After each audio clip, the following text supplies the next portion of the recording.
This episode of the Multiamory podcast is brought to you by Quip, modern oral care delivered.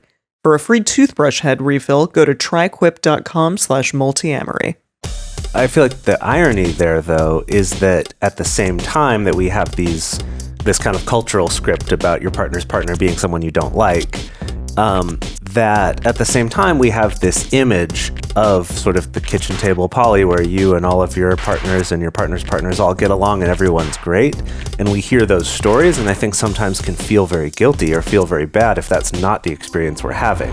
If you're happy with the same old ways of dating, if you enjoy sucking at communication, and you have no desire to improve your romantic life, then our podcast might not be for you. But if you want some out-of-the-box ideas to deepen your current relationships, broaden your sexual horizons, develop a better understanding of yourself, or learn more about non-monogamy, then you've come to the right place. I'm Jase. I'm Emily. And I'm Dedeker. And this is the Multiamory podcast. Songs I know I did, forcing me to form myself to fit. On this episode of the Multiamory podcast, we're talking about what to do about Metamour problems. Sometimes you love them, sometimes they're your least favorite person in the world. But if you are polyamorous, you need to at least learn to live with metamours. In this episode, we're going to be giving you tips and tricks for dealing with metamours you don't like, dealing with metamours who don't like you, and how to talk to your partners when you're the one stuck in the middle between some metamours who don't get along. Mm-hmm. So a lot of good stuff in this. This topic comes up so often. Yeah, we've all been there in various capacities and playing various roles in all these various dynamics between metamours. And something that you pointed out, Dedeker, when we were doing the research for this episode, you were feverishly looking through our episodes saying well, we must have done this a year ago or a couple months ago, and we totally haven't. I guess to some degree, we've talked about it, but not fully done an episode on this, even though it is kind of a fundamental. Yeah, we've touched upon the subject definitely many, many times over the course of many episodes. I think the last time we actually did an episode fully dedicated to this was episode 55, which is many, many moons ago. We were so young and innocent back then. Yeah. Yeah, seriously. We've had a lot more practice at this particular issue as well now. What, disliking metamours? Or having metamours dislike you? Or sure, or being in the middle of it, but also a lot of practice at good metamour relationships. And that is also true. Having your partners get along. And it also, I think we've all had a lot of practice at things also feeling good as well. That gives a good contrast to when things are not feeling so good between metamours and partners. Yeah, absolutely. And if this is something that you have struggled with, this is something that comes up a ton in the Patreon group. Yeah. This is a subject that comes up a lot, and it's not always just I don't like them. There's always nuance to it. There's often subtlety to it, but it is a real issue. But the thing I think that's really interesting about it, and I find this more and more with a lot of things within polyamory and non-monogamy, is that we end up with these sorts of relationships and these situations that seem very unique, right? Like the idea of a metamour. For most people, they're that's a super unique thing. That doesn't really exist anywhere else. And so it's kind of hard to find resources, or it's hard to get a good perspective on how do I think about this. But then when you start to really look at it, we actually do have relationships very similar to this. Mm-hmm. There's just, it's they're unique and they're also not. And so what I mean by that with metamours is we essentially experience the same thing with our partner's best friends, or with family, or with our partner's family. Right. Yeah. That, I think a lot of this can pertain to that as well, for sure. Yeah. And so if there is something where you're kind of looking for perspective or other advice on this, that's actually a great place to look, is kind of because that experience is not new, right? That's not a unique experience of having a friend who doesn't get along with me, or my partner's friend doesn't get along with me, or I don't like them, or having trouble getting along with a partner's family or something like that. So it is this really interesting thing where it's unique and it's also not unique at the same time, this metamour relationship. Yeah, because we do have such a long precedence of when you get into a relationship with somebody or when you marry somebody or whatever, you inherit all that person's relationships as well, their existing relationships, as well as any new relationships. Like, you're still connected to them. And so, yeah, there's definitely a big backlog of advice out there for handling that kind of thing, because it's not always like a smooth transition. You know, you don't always like everyone who is in your partner's life before you, and you don't always like everyone who enters your partner's life after your relationship started. But that doesn't mean that it's necessarily like an impossible situation to work through. I think it's just that with the Metamour thing, we already come to it with these really negative cultural scripts around what that relationship should be. You know, we already come with these very negative scripts preloaded of this idea of like, this is definitely going to be a competitive relationship or a resentful relationship, or there's no way that the two of you are on the same team. Like, you have to be enemies, you have to be competing for your partner's time or something like that. And so I think because we kind of come preloaded with a lot of those notions, and seeing that played out over and over again, like in our movies and TV shows and stuff like that, that's why it can be so easy for like, oh, if someone dislikes me or if I dislike them, that it goes down this slippery slope of like all the bad stuff, like the competition and this extreme negativity, that maybe it wouldn't with like a family relationship. But I guess it's kind of like what you're saying, Jase. There's like, it's like a Venn diagram in my mind of like the ways that it is unique and the ways that it's really actually quite similar to other relationships. I feel like the irony there, though, is that at the same time that we have this kind of cultural script about your partner's partner being someone you don't like, that at the same time we have this image of sort of the kitchen table poly, where you and all of your partners and your partner's partners all get along and everyone's great. And we hear those stories, and I think sometimes can feel very guilty or feel very bad if that's not the experience we're having. Absolutely. Yeah, that's true. Yeah. Whereas on the other hand, it's like a stereotype that, you know, your partner's, you know, that your mother-in-law doesn't like you or something, right? That's such a stereotype that if that is your experience, you're like, well, that's normal. That's life. Like, that's mother-in-laws. Yeah. Yeah, exactly. But what we're trying to say is that this episode will have something for everyone, regardless of whether you're in a relationship with multiple metamours or not. This can still pertain to other aspects of your life for sure. Right. Yeah. So let's get into it. Yeah, let's do it. We are going to have 3 separate scenarios that probably at one point or another, all of you out there may have been in. And the first scenario is going to be the one in which you do not like your metamour, or your partner's friend, or your partner's mother, or whatever. So this first scenario is, definitely one that I've probably been in before. Oh, I mean, I've definitely been in. Yeah, it's a challenging one, absolutely. But it's a good one that if you find yourself in, you should probably ask yourself some questions. And the first of those questions will be, do I not like this person because I feel like they're smarter, they're funnier, they're prettier, they're sexier, or they're somehow better than me? And again, like all of these questions that we're going to ask ourselves in these scenarios are going to be ones that are really good to try to figure out, because often like you're going to be bringing your own personal biases into this relationship with your metamour. And so it's a good chance for you to check out, like, am I actually just having some personal insecurities here, or do I really find something fundamentally off about my partner's metamour, or my partner's partner? Well, that is the kind of thing, like Jase was saying, that on the other side of things, that we can see these idyllic kitchen table poly situations where like no one's feeling jealous and no one's feeling insecure and it all feels great, and then that can engender this sense of like, if I do feel insecure, I can't be open about that, or I can't acknowledge that, you know, because that's like, you know, that's newbie stuff. Like, I'm not supposed to feel insecure. I'm not supposed to, you know, be comparing myself to this person. And so I've definitely found for myself, like, it can get to this, like I can really cognitively shove that part down, like, and just not even acknowledge that what's going on is like, oh, I do feel like this person is better than me in some way. But like, I don't even let myself entertain that thought, because I'm like, oh, well, I mean, I'm way too much of an evolved poly person to do that. Exactly, like, exactly. You know, I would never think that. Right, clearly. exactly. And it doesn't mean that, I think that if you ask yourself this question, and if you do realize, yeah, like I do think that they're smarter, or they make a lot more money, and like that does make me feel weird, it doesn't mean that that's the only thing going on. Like I don't think it's, because I think I've seen some people, their dislike of their metamour, or the issue they have with their metamour, maybe something that is more complex than just I feel insecure around them, but maybe that's wrapped up in it, but it's very easy for it to be just kind of dismissed of like, oh, well, this is just you being jealous, or this is just you feeling insecure.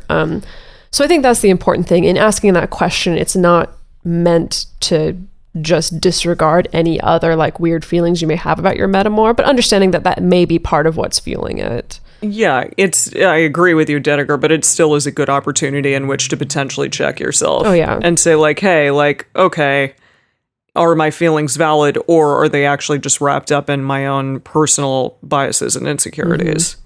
Yeah, I know there's that theory floating around, and this is a theory that's floating around like outside of, you know, the polyamory non-monogamy sphere, but this idea that like if you meet someone and you don't like them, it's because they reflect back to you some qualities of yourself that you don't like. And I've thought about that. I don't know if it always holds up. I'm not sure. I think it does probably hold up in some scenarios, but I don't think it's necessarily a blanket statement.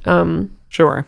But related to that, another question to ask yourself is, you know, is my dislike of this person based in the fact that they remind me of someone from my past that I don't like? I think that's a pretty common thing that happens. Like, is there something about the tone of their voice, or about the way that they speak, or the things that they're interested in, or the way that they style themselves that I'm just like, ugh, like I had an experience with someone like that once that left a bad taste in my mouth. And so now I'm kind of automatically projecting that onto this person. Yeah. Yeah.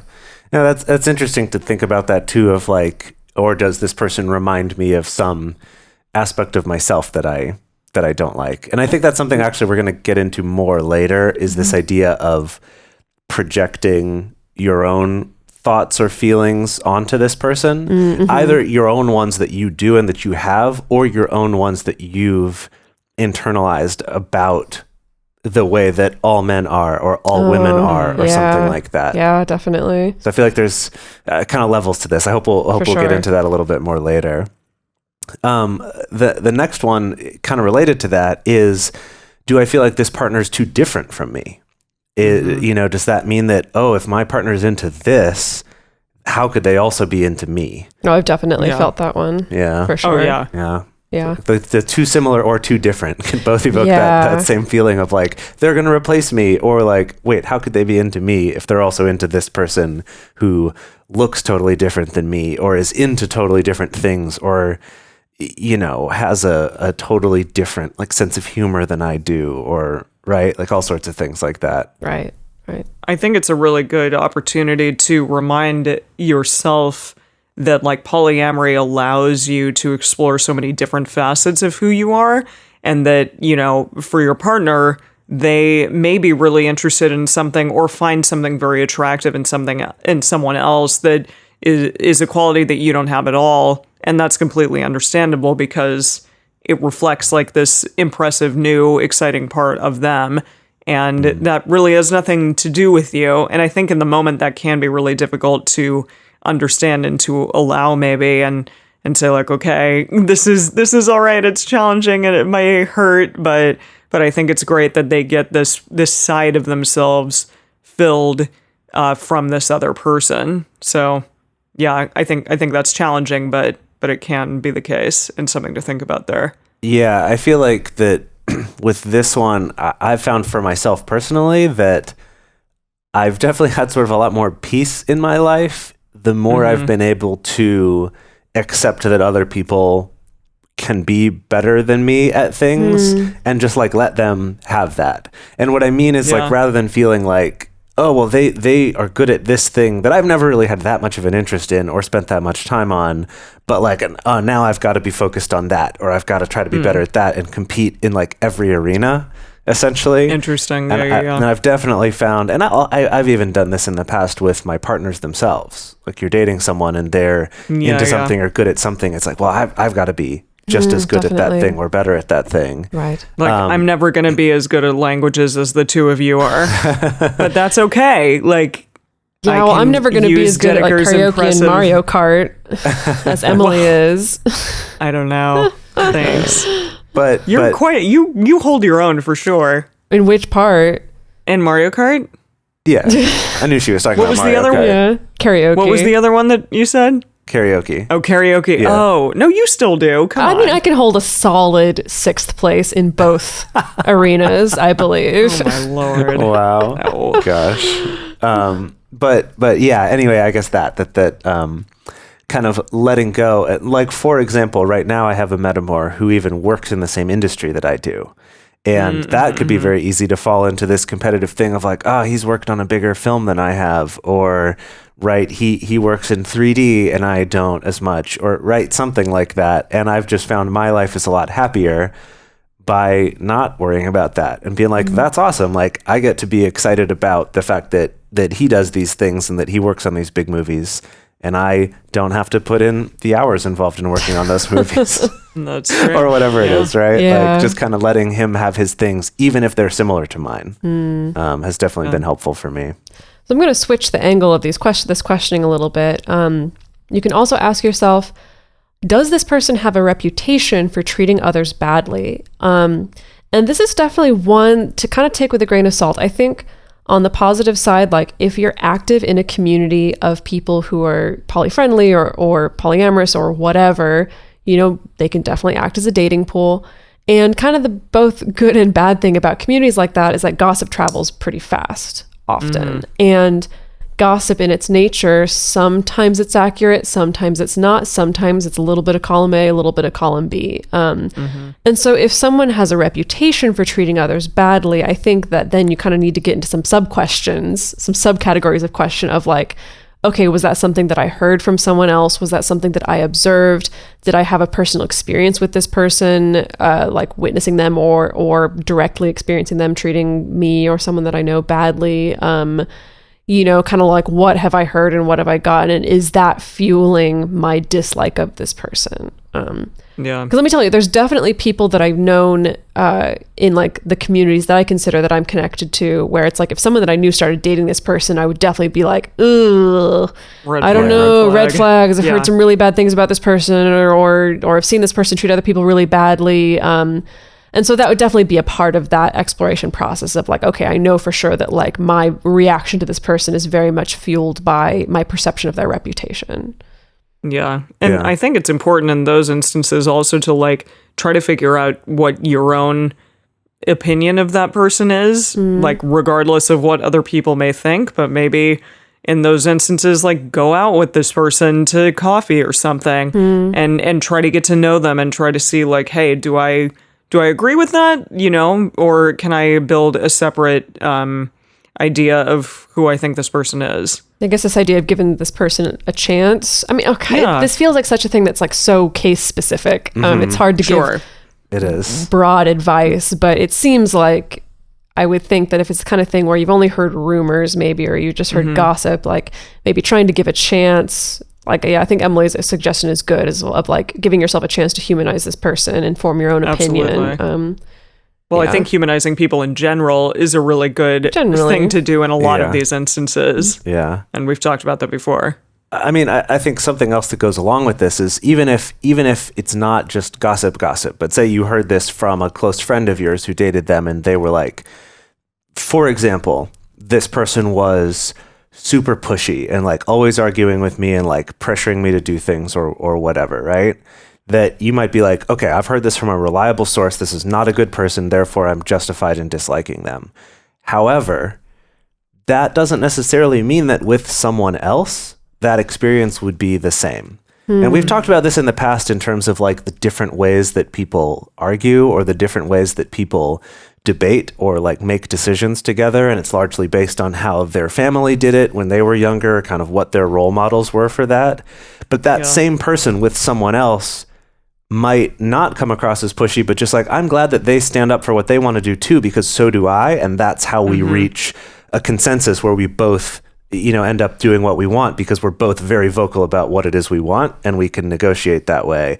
Whereas for someone else who's much more accommodating or was raised in a, you know, a culture or, you know, a family culture where you don't do that, you don't like strongly advocate for your needs, to them that's pushy and they're always feeling like they're being, you know, coerced or pressured into always doing what the other person wants and not them, right? So even that, even if you have heard these things, even that's not 100% like, yes, this person is bad, right? That it really does come down to, how does my partner feel about it? How do they feel in this relationship? Not how did someone else feel in this relationship with them? Totally. So finally, the last item on this list is one that often happens, I think, if your partner was dating this person for a while, broke up with them, and then gets back together with them. And they also have a reputation of like maybe treating your partner badly in the past. So ask yourself like, is that a thing that's coming up for me right now? And I automatically don't like them because I know that they had a messy breakup and they're deciding to get back together for whatever reason, but I still have my biases regarding that last scenario that they were in together. So that's an interesting one for sure. And I would still say like your partner is allowed to make their own decisions and they're allowed to like, you know, choose what mountain to die on if they want to like be with this person or not, to use my mother's phrase. But yes, I think it is important, even though, you may be like, hey, this ended really badly last time. I don't know if you should do this again. They still have to make that decision for themselves at the end of the day. Yeah, that is the tough thing, is that like you can't, like you really can't coerce or force your partner into like not entering into a relationship with somebody. People do it. I mean, people do it all the time. People find all kinds of creative ways to coerce or manipulate or force their partner to not enter into a relationship. But don't do that. Don't do that. It's not a good thing to do. It's not a good regular practice. We're not advocating for that at all. Yeah. But I've definitely been there. Like I've definitely been with partners who like have gotten back together with an ex or have gone to like hook up with someone that didn't treat them very well, and it's really hard to feel like you don't want to be like, you know, you don't want to be like their mom being like, this is going to end badly for you, or why are you doing this, yada, yada, yada. But you also don't want to see them get hurt again. So it's definitely a hard place to live. And I think it can manifest as just like a dislike of this person that you know caused some harm to your partner in the past. Yeah. I think something that's going to come up again and again in this discussion is that at the end of the day, you know, you do have to let your partner make their decisions and trust them to make their decisions. Even if you don't trust them to make good decisions, you still kind of have to trust them to make good decisions anyway. Do you know what I mean? Yeah. Like that it is their choice to do that. And so it is, that is something worth keeping in mind for sure, is absolutely that you're not their parent, right? It isn't your job to tell them what they can and can't do or who they can and can't date. And that's, I think a lot of people default to that. I think a lot of people get a little parental with their partners sometimes. Oh yeah, definitely. Yeah. Well, we just wanted to thank Paige Turner and their blog Polyland for this list, because it's a great list. I found it today and loved it so much I had to include it in this part of the episode. So thanks again for that, because you can go actually to their website and check out, I believe it is the article, Help, I don't like this metamour that my partner dates. Crap. That's just the URL. No, I don't know. It's but like, look it up. Yeah. It's poly.land, and it's like, you know, if you do a search for help, I don't like the person that my partner is dating. Exactly. And so if you want kind of like a more in-depth analysis of each of these questions, and I do appreciate that what Paige writes about this list of questions is essentially like, if you're able to answer these questions, it doesn't mean that your feelings are invalid immediately, you know? Like none of these, I feel like none of these are like, oh, okay, you answer this question and that means like your dislike is automatically like absolved or resolved or whatever. Like this is all just kind of more like really helpful exploratory things to help inform kind of the next step or what conversations you may need to have about this person. Yeah. So as we move forward with this, so again, in this situation where you dislike your metamour, you have some sort of problem with them, that with all of these questions, it's important to look at yourself and ask that question, like, is my discomfort coming from me? Is it about them? Is it about thoughts I have about my partner? Or like I mentioned earlier, is it assumptions that I make about what all men or all women or all whomever, you know, all people are like that my partner's dating? Like, do I assume that all people are manipulative and therefore I'm going to read that into everything my metamours do? Right? Is exploring those, asking those questions, like, where is this coming from? What's this really about? Yeah, definitely. And I've definitely found that if you're really struggling with the dislike, or if you're really struggling with some of these questions, you really can't quite place your finger on exactly what it is. It's really easy for it to be a self-perpetuating cycle. It's really easy, like if you have some kind of dislike for your metamour for some reason, it really doesn't matter what the reason is, it's really easy to then start to read into things too much, or, you know, really come up with some interesting subtext for like otherwise innocuous seeming text messages, or to like be able to find and see more evidence that your metamour is a bad person, you know, total confirmation bias. And so that's why it can be important to get a third party or get an objective opinion of some kind to talk about what's going on between you and your metamour, or like what's going on within you in your dislike of this person. It could be someone like a therapist. It could be a friend who is removed from the situation, doesn't have a stake in the situation, but who you trust to be honest with you. Even the patron group, this happens all the time, where people will be like, my metamour texted me this, and I think that it totally shows that they're you know, being really mean and really nasty and really selfish, but like, what do you all think? And sometimes people will be like, I don't really see that actually when I read that, you know, like, or, oh no, actually, I think that is justified for you to think that. Yeah, can definitely be helpful to get that outside opinion. Yes, because like you can, if you've already kind of preformed an opinion about someone, it's very easy for it to just kind of color every other interaction that you have with them. So it's first of all something important to bear in mind as you interact with this person, but then also good to get another set of eyes on the situation. Because let me tell you, like, there have been so many times with friends actually who have some kind of tiff with somebody where they'll show me a text message in like exchange and be like, can you believe that they said this? And I read it and I'm like, I can't see the part that's like, they just like the issue here. They just said they were going to be late to like coffee. Like, I'm just like, I don't understand, you know, because I'm not in the situation. So it's hard for me to understand like what's actually going on. Right. So that's just another thing to try. I've shown you like emails and various things, and it's good to get your opinion and be like, hey, and also like show me things that I haven't even thought of before. So yeah, that's very nice as well. Yeah. So it is really important in these scenarios, and we're going to talk about this later as well, that you should not be bad-mouthing your metamour to your partner. That's very important for a variety of reasons, but it also puts your partner in kind of a shitty situation where you're like, well, I'm hearing about my loved one in a bad light by my other partner, and that blows. And so be considerate of that and be understanding that, like, your partner's not going to want to hear that from you, even if you are having a hard time in these scenarios.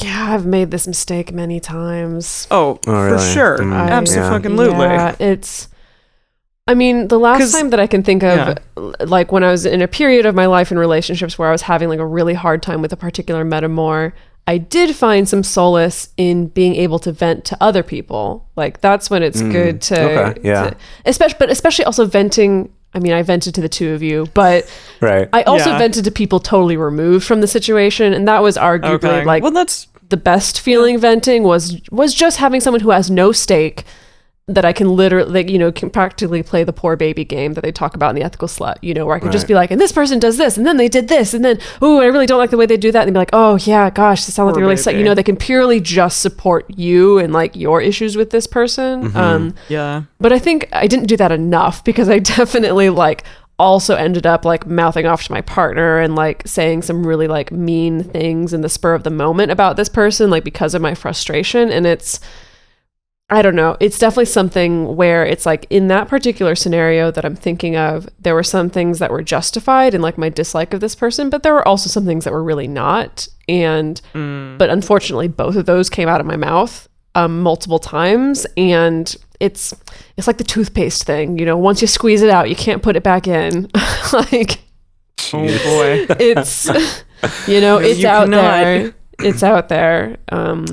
Yeah. And I think also, even, or maybe especially, if you do feel like you have pretty legitimate concerns about your partner's partner and how they're treating them and stuff like that, that talking badly about them is probably the least effective thing you could do to actually get your partner to change their mind and still like you at the end of it. Right? Yeah, That what you're actually going to end up is a Right. situation where your partner is now resenting you because they're not feeling good around you. And it's going to invalidate any very real concerns that you might have about this other person. So really, like, trying to avoid this at all costs is so important. I also, probably around a similar time that Dedeker was struggling with this, like I also struggled with this too. And when I finally made that realization, that really changed things a lot. In my relationship, and also just in how in the future and in the present I've handled that sort of situation of just like, Well, and often, often it's just like a moment of catharsis for you, whereas Right. like in the big picture, it's not going to be good overall Yeah. to do that. And, you know, to be unkind in a way to this decision that your partner is consistently making and still wanting to be with this other person. And it's like, yeah, like you said, invalidating that in a way, and that's shitty. So just don't do it. Just be the bigger person. Be the bigger person here. Yeah. And try to be understanding of the situation. And, you know, think about it. Think about like why this is happening and maybe hopefully what can be done to remedy the situation. So, Yeah. Right. all right. And with all that- of this, with all of us, the last thing we just wanted to reiterate that it's not about you. Your partner's decision in who else they date is not a reflection of you. It's not about you. It's not your decision to make. You know what I mean? That this is, if you love this person and want to be with this person, part of what comes with that is trusting them to make their own decisions and having their own life, right? That just remember that. Like, come back to that when you need to, of just like, my partner's decisions with what they do with other people are not about me. That's a hard Yeah. truth to internalize. It's tough. It is tough, but Yeah. it's important. Yeah. Yeah. So, with that, we wanted to move briefly into our ad break. Yeah, we don't have like the McElroys do this like money zone. Right. Like, we don't have that. Wow, a wooga. A That was wooga, mine. you know. Okay. Yeah, we don't have that. So we're just No, going to but do we- it. We'll just do it. We do have just like a brief moment where we want to talk about ways that you can support our show. And the first way is through Patreon. And we've talked about that a little bit on this show already, because our $5 and up patrons get the wonderful opportunity of becoming a part of our patron-only Facebook group, which is an amazing, amazing community of, I think most recently we got to 666 members, which, oh man. The jokes well, abounded whoa. about that. Yeah, as of Whoa. as of this moment that we're recording, we're on the cusp. We're at 665. We're on the cusp. We're on the cusp of the Antichrist. So basically, you got to get in there like right this second,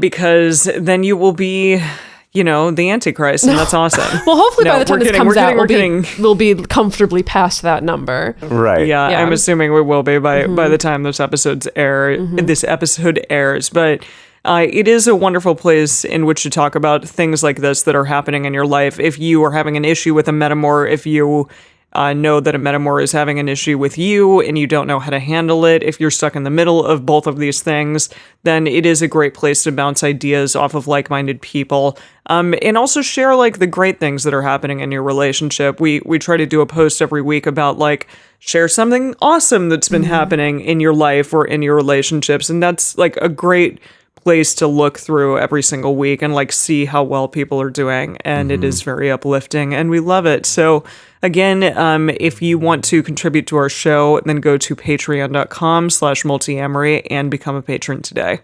Yeah.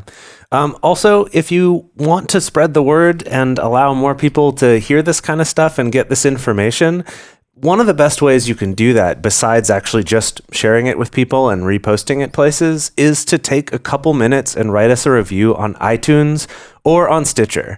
And the reason why that helps is that it helps us show up higher in search results. It makes us more likely to be featured in like the noteworthy section in Apple Podcasts. And when people do come across the show, reading your review about what this show has meant to you or how this show has helped you might be the thing that convinces them to give it a try. I know that when I have been seeking new podcasts, sometimes there's just one person's review where I'm like, yeah, that thing they said, like, that resonates with me. I'll give this podcast a try. So doing that for us and for this show would be incredibly helpful in growing this community even larger and larger. And then also, of course, just sharing it with people, being like, hey, listen to this show. Yeah. All right. That's what I would try to do every time I'm at my job. And people talk, they're like, wait, are you that? No, that doesn't happen as often as I'd like. It happens, though. It's happened multiple times at your work. It's awesome. And then also just like talking loudly to my coworkers about the podcast. And then people are like, what? You do That's what? A good one. Yeah. Yeah. It's nice. Okay. Can I tell y'all my Hallmark story about Quip? Oh, yeah. Yeah. Yes. Plus. Okay. What is this? Okay. So this story begins about a year ago. So Quip has been our sponsor for what, 2 years or so? Yeah, about now? that. Yeah. Gosh. So I was home for the holidays, and my mom saw This my is Quip. a Hallmark story. Yes, right? Okay, I was home for the holidays. My mom saw my Quip, and she was My like... mom has one too now. Okay. Sorry. Approved by moms. So Kid tested, mother approved. Yeah. I was home for the holidays, and my mom saw my Quip and was like, ooh, what's that? I want one. And I was like, well, funnily enough, actually, they sponsor our podcast. So I went and used our own promo code, tryquip.com/multiamory, and I ordered a Quip for my mom for her birthday, which is shortly after Christmas. And she got it. She loved it. I also like signed up for a subscription. So like I pay for her subscription to get the refills and stuff like that. As some of you know, my mom and my parents lost everything in the campfire that wiped out the entire town of Paradise in November. And I realized, oh, she lost her Quip. Her Quip was burnt up in the fire. And so I was like, oh, dang it. Okay, so I guess I got to figure out another Quip for mom.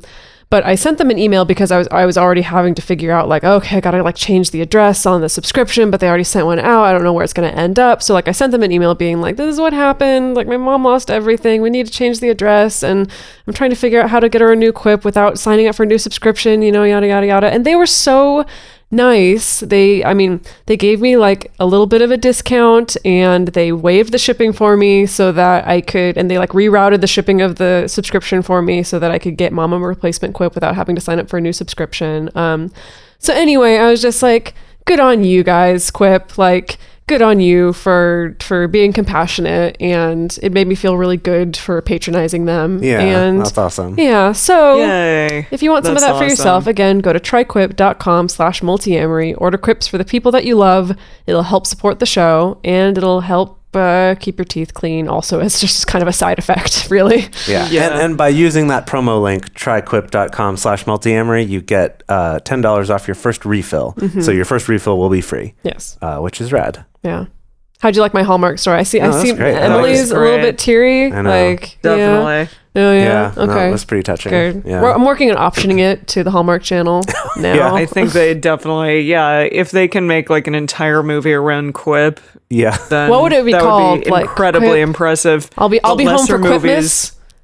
Yeah, there you Okay, go. done. Cut it. Okay. Quipmas. You know what? Lesser movies have been made about lesser things, so please, like, go for it. By the Hallmark Channel, no less. Get Dedeker Winston to write it, and you'll be good to go. Yeah. Okay, well, keep Oh, your boy. eyes peeled for I'll Be Home for Quipmas coming Christmas 2020 on the Hallmark Channel. Oh, wow. All right. Okay, back to Metamours. So we just covered all the ins and outs of scenario A, which is where you don't like your Metamour for some reason. So let's You hate him? switch things to scenario B, which is that your Metamour doesn't like you. Or again, could be a friend of your partner, their best friend, family member, whoever. But for the purposes of this exercise, we'll just go with their Metamour. Or your Metamour, their partner, doesn't like you for some reason. So there's all kinds of potential things to try on in this scenario and to bear in mind moving forward. It's going to be like some of the same advice that we applied to like when you don't like your Metamour, you know, doing a lot of examination and stuff like that. However, there are some particular things to this scenario that will be helpful.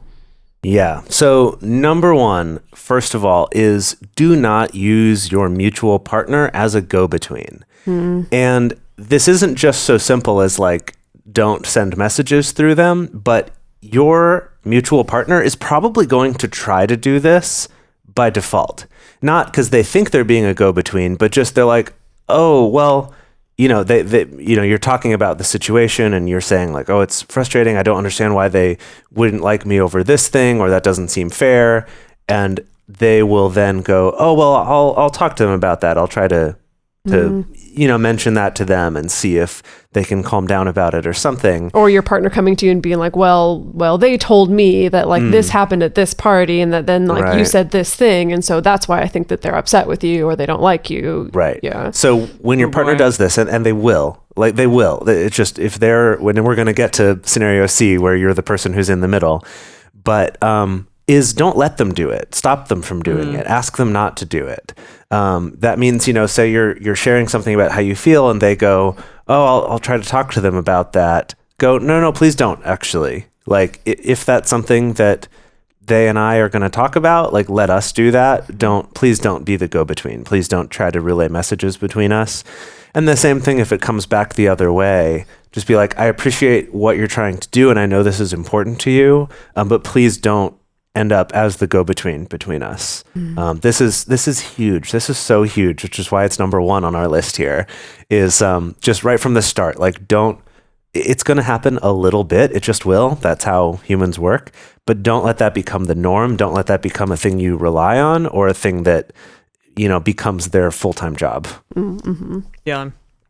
So the second one is going to be, if you can, try to talk to your metamour about this issue that might be happening. If you know what the issue is, even if you don't, maybe like try to ask them, hey, what's going on here? And this can look a number of ways. So you can maybe ask them to go grab coffee with you, to go for a walk, to even have a Skype call, especially if they're in a different part of the country from you. And we would say that texting is okay, but it does kind of limit the face-to-face interaction that you have with this person, and a lot of the nuance and subtext that can happen from having a face-to-face conversation can be lost. So we don't necessarily recommend that. And also in these moments, practice nonviolent communication. I think it can be challenging because people really want to be liked. And if you know that your metamour, which is someone really important to your partner, doesn't like you, this can really suck and really be challenging and put you in a position where you want to know why and where you want to fix it. So if that is the case for you, then you can try to employ these specific things and try to talk to them again in a very nonviolent communication way. Can you Dedeker, Emily, can you talk to us about what does that look like? What's that mean? Well, I mean, first of all, I will just kind of direct people to just do your homework on NVC. There's plenty of resources out there to talk about nonviolent communication, what the different steps are. But I think what I feel, my opinion of what's most important here when confronting a metamour is to use the first step of NVC, which is the stating an observation rather than an interpretation. So that means it can be like, hey, so I've noticed that the last 3 times that I've sent you a message on social media, you haven't responded, for instance. Okay. Or a significant amount of time passes by with it, without a response. Or it could be like, hey, so I noticed, last week when we were at that event together, I came up to talk to you and you weren't making eye contact or you would move away and this can be really tricky, but basically the idea is to just purely state what you observed rather than it being, hey, you're ignoring me on social media or hey, you were really rude to me at that party or whatever. It's just going to set you up for just a much better conversation around what the actual behavior is. Because it could be a thing where it's you were at that party, you saw the way that your metamour behaved, and to you were like, oh, they must have some problem with me. And maybe to them, they were like, I had terrible nausea that night, and Totally. I was trying to avoid all social interaction. You don't know. Sometimes it's that simple, sometimes it's not that simple. But that's why it is really important to just really dial down to just what your observations of the behavior are. And even thinking about that for yourself is going to help. I think it's also going to be a helpful exercise that will help cut through some of the am I projecting this? Is this something that actually happened? Am I making assumptions? Am I doing this based on what I think my partner's told me about what's going on? All those things. Yeah. Another thing I want to point out about this too is I think the way we've been talking about it so far is kind of under the assumption that you and your metamour have already had some communication with each other. But sometimes there hasn't really been that yet. And so if you are kind of hearing maybe through your partner that their other partner is really struggling, or they're having a problem with you, or, you're starting to identify these things, but you haven't talked with them yet, still reaching out to them can be a very good thing, but it might look a little bit different. Instead of the first message or the first contact from you being like, hey, what's the deal? Right. Right. Yeah. That a place to start could just be from a place of, hey, I just wanted to reach out so that you have a way to get in touch with me if you need to, kind of even making it like, hey, this is also for you. Like, I'm not trying to control you or manipulate the situation, but just, in case you want to be able to talk to me about anything, if there's someone who's in an existing relationship already, it can also be helpful to just acknowledge the fact that I really respect your relationship with our mutual partner. I think it's great. And I just wanted to make that clear that I, have no interest in doing anything against that relationship, that I respect it. And, just want to be sure that that's clear, and hopefully you and I can coordinate. So if there's special events or special things that you want to do, we can communicate about that so that we're not both kind of competing for making plans on the same days or something, right? Just sort of putting those things in place sometimes can just solve it right there, right? Sometimes. So obviously sometimes it won't, but that definitely is a helpful thing to put out there. It's something I'm not very good at proactively doing, but when other people do it, I'm like, oh, that's great. I really appreciate that person did that thing, or that my partner did that with my other partner. It's nice to see that, and it can be a really helpful thing. Yeah, definitely. Another thing to keep in mind is to just take care if you're going to make the choice to talk to your partner about your metamour not liking you. Kind of the same caveats that we gave at the beginning, that it's you really want to avoid trying to make your partner into the middleman or into the mouthpiece or the interpreter or the go-between. That's why, again, using NVC just to talk about observations to your partner, it could be hey, at that event on Friday that we were all at, I noticed that this person was acting this way, or I saw that they did this, and I was wondering if they were okay, or if there's anything going on, things like that. Just basically anything that you can do to avoid making your partner into your metamour's representative or their defense attorney. You don't want to end up in a conversation where you're like, well, were they feeling this way? And your partner's like, oh, I don't know, maybe they were feeling angry about this thing. And you're like, well, why would they be angry about that thing? And they're like, well, I don't know, maybe it was this. And then you're having a conversation about what was going on with your metamour when your metamour's not even there to actually talk about what's going on inside themselves. So just avoiding that, basically, and just really taking care in the way that you choose to talk to your partner about it. I think that's another one that's so easy to slip into that. The same as having them be the go-between is to slip into the partner having to defend you to each other between the metamours. So really be mindful of that. Be so mindful. Yeah, for sure. Number 4 on our list for this one is to kill them with kindness, is to be apologetic when necessary and be understanding when necessary. This one can be challenging when pride gets in the way. Especially once it's gotten to the point of feeling sort of adversarial or feeling like this person's always attacking me. Why would I apologize to them if they're the one being a jerk? I've been there. Yeah, that's a hard thing to do.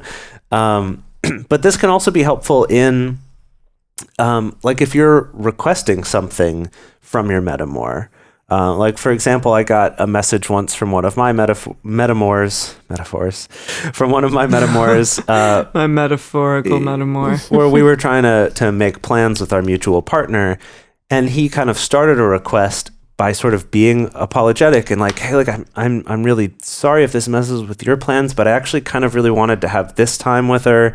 But I don't mean that to be anything against you. And I know you kind of made these plans, But just starting from that place, I was like, oh no, like that's totally fine. Like I appreciated that he wasn't just like, hey, I need this, but still was asking for what he wanted. And I was like, oh yeah, of course. Like I get that. I can change my plans easily. That's no problem.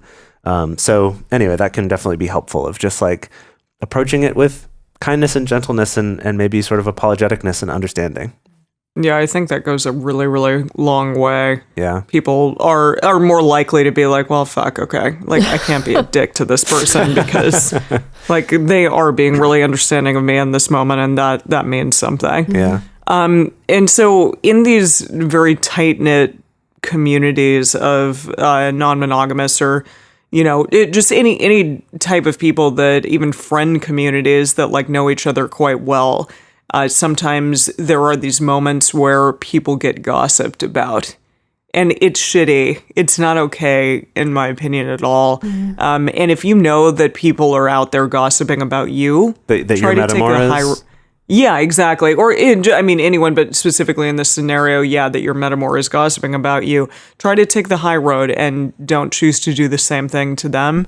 Don't try to gossip about them back to the rest of your community or people who might be on your side about this particular thing, because that's just going to breed intolerance and unkindness towards one another. So, take the high road, absolutely, in this scenario. And honestly, like, it'll probably make you look better in this scenario because you are not the one who's choosing to do that. Yeah, it's just a lot more of like obfuscating the scenario and like creating more diversions away from there being direct communication between the two of you. For sure. Yeah. It's shitty to do all around. Right. And now, I mean, we've definitely seen a lot of these scenarios where it's like maybe your metamour is straight up like being hostile toward you or saying hurtful things to you, or it's just really not a pleasant interaction or a harmful interaction, if anything. And it is okay to limit your interactions with your metamour. You know, it is okay to have boundaries around how much you will talk to this person or not talk to this person. It is okay to have boundaries around not going to the same events as this person. If it's based in the fact that it's like, in order for you to protect yourself from this person's harm, you know, that's the boundary that you need to have in place. But it is okay. Again, like we will reiterate that it's like you're under no obligation to have any particular type of relationship with your metamour or particular interaction or particular communication. And especially in this scenario where if there's some kind of aggression or hostility or you feel like you're receiving harm from your metamour, then yes, it is totally okay to have personal boundaries. Again, we will forward you to our episode on the basics of boundaries to remember that like boundaries are going to be placed on yourself. It's not going to be about you policing how much your partner does or doesn't get to hang out with this particular person, but just how your own behavior is concerned. Yeah, definitely. And kind of our last point as before is remember at the end of the day, it's their issue and not yours. That if your metamour has this problem with you for whatever reason, that's their issue to deal with.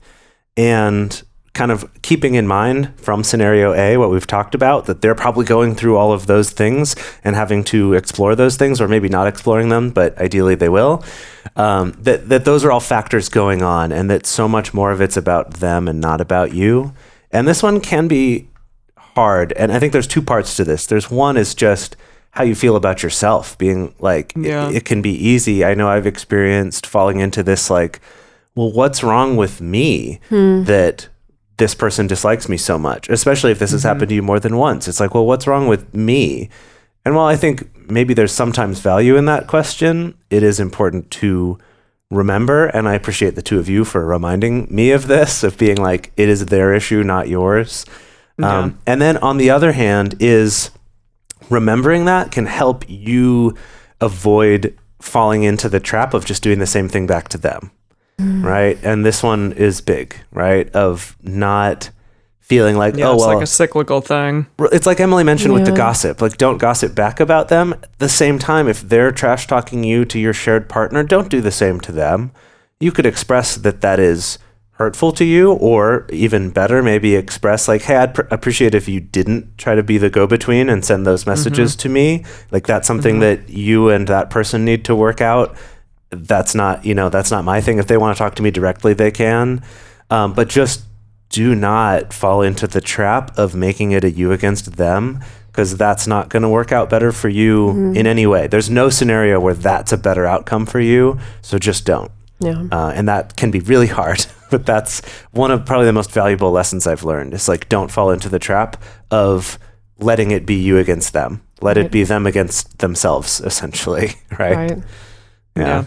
All right, and now we're moving on to scenario C, which is where you are the person in the middle, where both of your partners are having trouble getting along, or one doesn't like the other, right? And you are stuck in the middle of this. This is a scenario, like we've said, we've all been in all of these different roles at different times, and we hear about this a lot, and it can be very stressful. It can be very difficult. Hopefully, each of your partners will be able to listen to this episode, maybe recommend this episode to them, because them doing their parts in A and B are going to help you out a lot and is going to help themselves out a lot. And so with that, we just wanted to kind of quickly go through this. A lot of it's going to be similar, just kind of the opposite side of things we've already covered, but things to keep in mind for yourself, as well as some things you can do. Some of these come from us, and some are from Franklin Vo and Eve Rickert, where they've also written about some of these things. Yeah. So, let's do it. So initially, listen and support both of your partners, for sure. Be there for them in as best a way as you can. That, again, doesn't mean that you need to badmouth the other partner to each of them, but simply just like be a listening ear and, employ understanding to both of them. Because understandably, it might be difficult in both scenarios. Yeah. And now a part of that listening still needs to have boundaries in it. Like, it doesn't mean that you're okay to just sit there and listen to one of your partners just trash talk the other partner or insult them or call them names or whatever. So it is okay to enforce clear boundaries around the fact that, like, you won't listen to that particular type of talk, or that you will speak up and be like, hey, actually, I don't think that you should be telling me this or saying this to me, or I'm not going to continue this conversation if it's going to be just like insulting this particular person. It is okay to have boundaries like that, because again, it puts you in a really crappy scenario of wanting to be supportive, but it's at the same time, you probably don't want to back up your partner on like, yeah, it totally is like a snot weasel or whatever insult they've just leveled us. I didn't want to be too profane. Give me a break. Sure. Okay. So, but that is up to you to have those boundaries in place if your partner isn't, basically isn't being conservative in the way that they're talking about their metamour. Right, like that they're not being respectful yes. to them and to you in the way that they're communicating their feelings. Yes. That you can say, again, the boundary is, I'm not going to be part of this conversation. The boundary is not, I'm putting a boundary on you. Don't say those things. That's an important distinction we always need to make. Yeah. Totally. All right, the next one here is to not be the go-between. Don't try to fix things for them. So that's not just like, don't be the go-between in terms of relaying messages, which we've already said is not good. Don't try to translate for each other or figure each of them out for them. But also, like, this isn't your job to fix, right? Like, you can offer some support in that, but ultimately this is their issue to fix, either about themselves or with each other, and maybe doing some things to facilitate that could help. But still, at the end of the day, like, this isn't your job to fix. This isn't your responsibility to fix. It's not your job to parent these people and make them get along like, they're your children who are fighting with each other. Totally. Yeah. And also, along with that, Eve Rickert talked about how you should not be blaming, shaming, or pressuring each of your partners to figure this thing out just for your sake. And that is really important and an interesting thing to bring up, because I think that one could easily be like, fuck both of you, like, this is awful for me, like, can you please just like figure it out, because it's really, really challenging for me to be in the middle of this. And I just want to express my dissenting opinion about this one. I know. It's hard. I think that obviously, like, shaming and blaming isn't a great way to go about this. However, I do think there can be some value to being like, to expressing to your partners, hey, you talking badly about this person, you hating this person, you throwing a fit every time I hang out with this person, those things hurt me. They don't hurt this other person. They hurt me. I think there is value to that. And to kind of being like, dude, like, you're in a relationship with me, not this other person. You need to fucking get over this because this is hurting me. This sucks. Right? Yeah. And ultimately having those boundaries for yourself of like, well, okay, I don't want to be in a relationship where I'm being made to feel this way. So I do feel like on the other hand, there is a specific boundary rather than just being like, I would need you to figure it out and be friends with this person because it will benefit me and my relationship with both of you ultimately. Like, there may be a scenario in which you're not going to be able to figure it out and you can compartmentalize both of those relationships to a degree and it's not going to be harmful to any of you. But... I will say that I liked the way that Emily phrased it better than saying you need to fucking get over this. I understand your sentiment behind it. But I don't think that's going to be very well received. Well, of course, sure.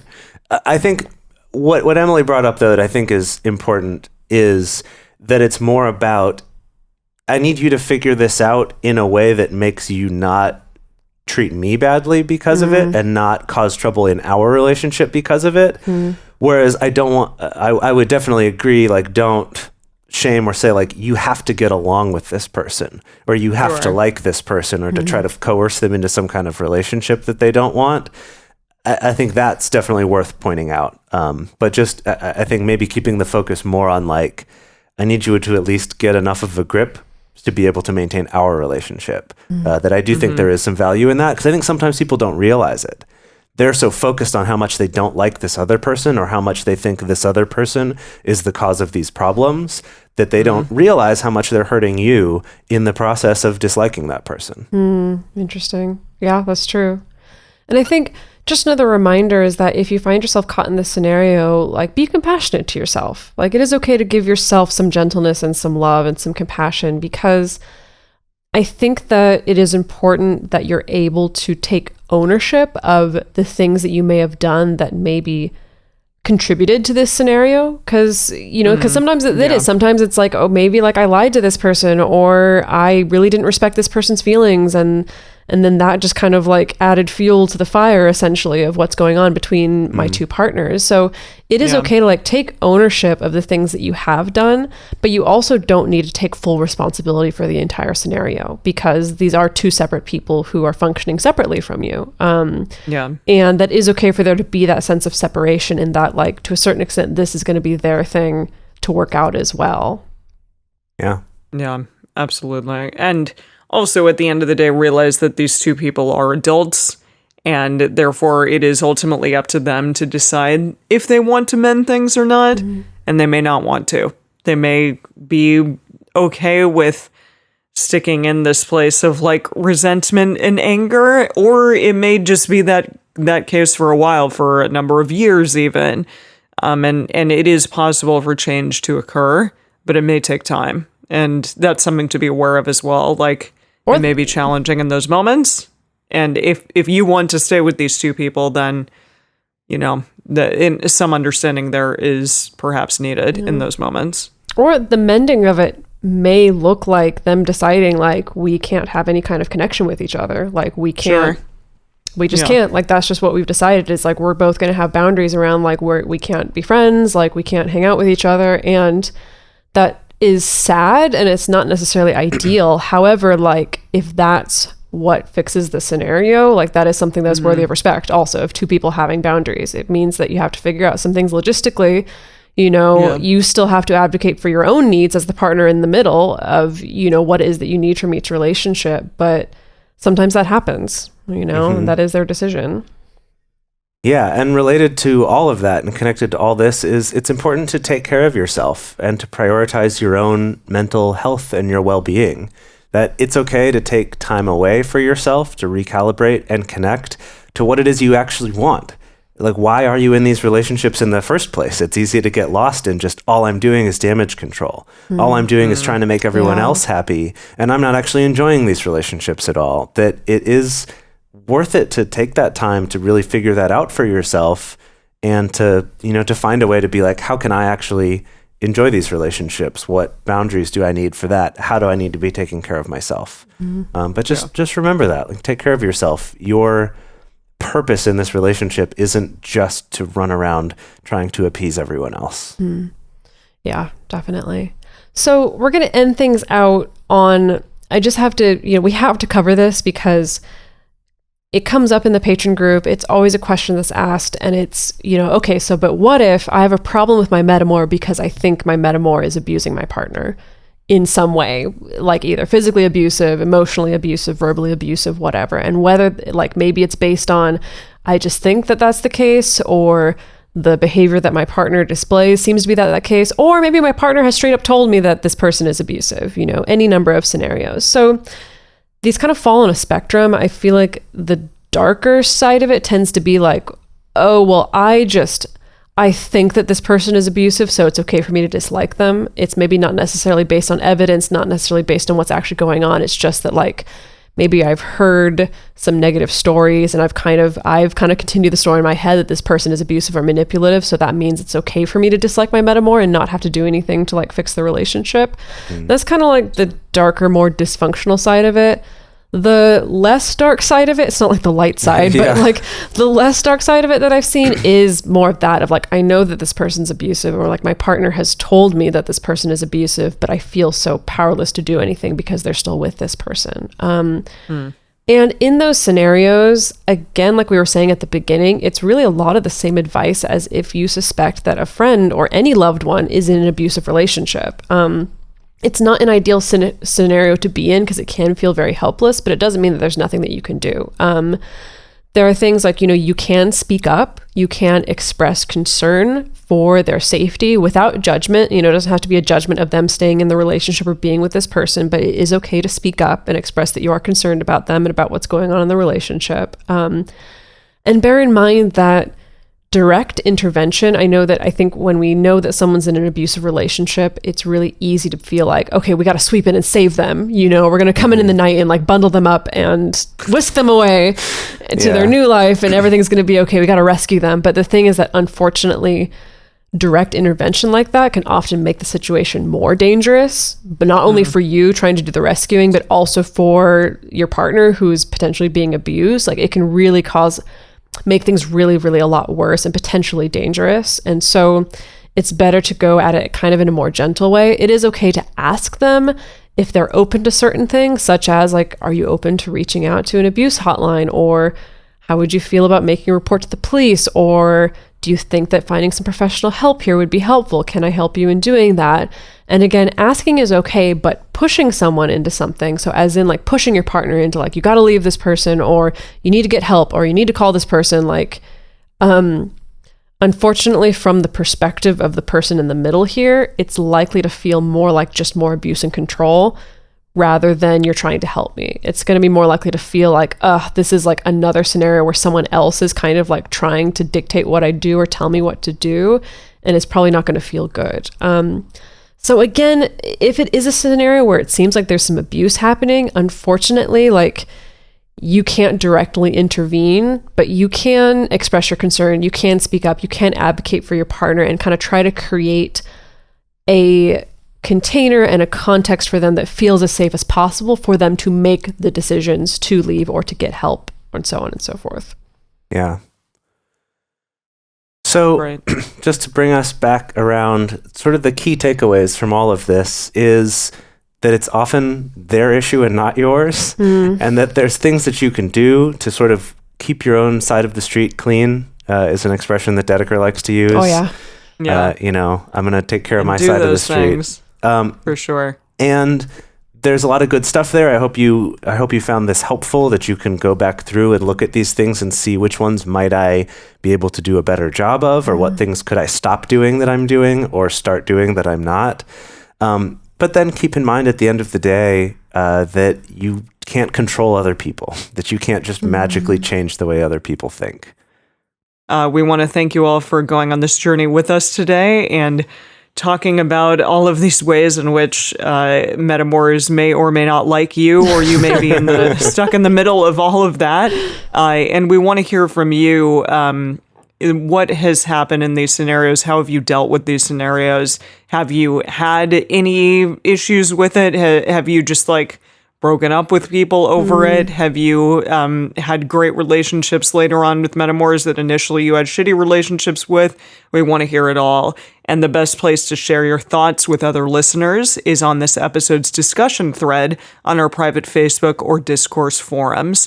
You can get access to these groups and join our exclusive community by going to patreon.com/multiamory.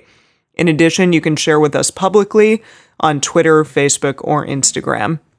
You can email us at info@multiamory.com, leave us a voicemail at 678-MULTI-05, or you can leave us a voice message on Facebook.